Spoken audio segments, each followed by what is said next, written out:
समझते हैं कि उल्का पिंड क्या होता है और रात में हमें टूटते हुए तारे क्यों दिखाई देते हैं, और कब ऐसा वक्त आएगा जब हमारे लिए दिन 24 घंटा का न होकर 30 घंटे का दिन हो जाएगा, और कौन सा ऐसा उल्का पिंड था जिसने इस दुनिया से डायनासोर का अंत ही कर डाला। आखिर वो कैसे अंत हो गया डायनासोर इस पृथ्वी से।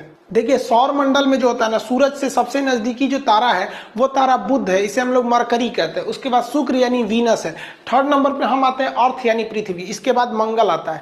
मंगल के बाद बृहस्पति। मंगल और बृहस्पति के दोनों के ऑर्बिट के बीच, इनके कक्षाओं के बीच ग्रहों के छोटे छोटे टुकड़े हैं सब। इन टुकड़ों को हम क्षुद्र ग्रह या एस्टेरॉइड कहते हैं। ये सौर मंडल पे बहुत ज्यादा इफेक्ट डालते हैं ये एस्टेरॉइड। ये एस्टेरॉइड भी सूर्य का चक्कर लगाते हैं, लेकिन कभी कभी क्या होता है, ये आपस में टकरा जाते हैं। आपस में टकराने से इनका डायरेक्शन बदल जाता है और मंगल इन्हें अपनी ओर खींच लेता है, इन्हें आकर्षित कर लेता है मंगल अपनी ओर गुरुत्वाकर्षण के कारण।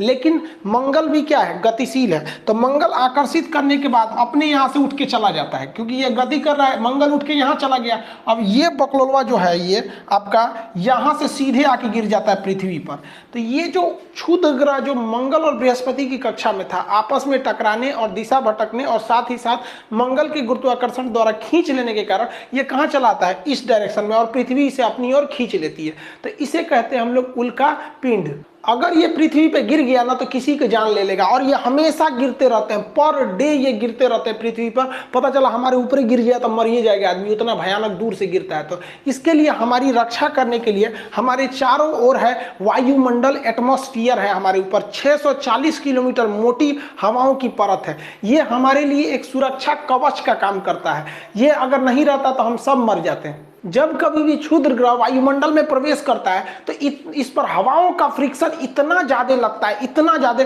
आप ऐसे ही अंदाजा लगाइए ना, खूब स्पीड ट्रेन चल रही है, उसमें से सर बाहर निकली, कितना हवाओं का दबाव लगेगा खूब स्पीड में। इसीलिए तो एरोप्लेन की खिड़की खुलती नहीं है, तो कोनो बाहर मुड़ी निकालेगा, फेंका जाएगा, इतना तेज घर्षण लगती है। बुलेट ट्रेन में से आप बाहर नहीं झांक सकते, इतनी स्पीड रहती है। और इन लोग की तो स्पीड हजारों किलोमीटर रहती है, जिस वजह से ये घर्षण होने लगता है और इसका टेम्परेचर हो जाता है 1500 से के 3000 डिग्री सेल्सियस, जिस कारण ये जलने लगते हैं। और ये जलते हुए टुकड़े को हम कहते हैं उल्का। ये जल के ऊपर ही खत्म हो जाते हैं। लेकिन किसकी कुछ ऐसे उल्का होते हैं जिनका साइज बड़ा होता है और पूरी तरह जले बिना ही ये पृथ्वी पर आके धमाक से गिर जाते हैं, जिन्हें हम उल्का पिंड कहते हैं। ये जब पृथ्वी के वायुमंडल में एंट्री करते हैं तो पूरी तरह से जलने लगते हैं। ये जहां गिरते हैं वहां भीषण तबाही लेके चले आते हैं।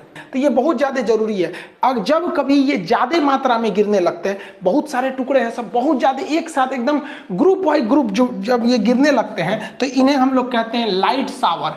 लाइट शावर से क्या होता है, बहुत सारी रोशनी होने लगती है। ऐसी घटना अगस्त 2017 में हुई थी, जब भारत में चोटी कटुआ का हल्ला हुआ था कि कोई आ रहा है महिलाओं का चोटी काट के चला जा रहा है। उसी समय एक और हल्ला हुआ था कि अगस्त के महीने में एक ऐसा दिन आएगा 11 अगस्त जब रात ही नहीं होगा। ऐसा नहीं था, रात होता, लेकिन उस समय घटना क्या होने वाली थी, लाइट शावर होने वाली थी। ये बहुत सारे छोटे छोटे उल्का पिंड गिरने वाले थे और जब वो जलने लगते तो एक रोशनी होता, बहुत बड़ा रोशनी नहीं होता, लेकिन उसे लाइट शावर कहते थे। और इसे व्हाट्सएप पर ऐसा फैलाया गया जैसे लग रहा था कि रात ही नहीं होगा। रात हुई थी, बस हल्का सा रोशनी हुआ था। अफ्रीका के साइड में ये घटना देखने को मिली।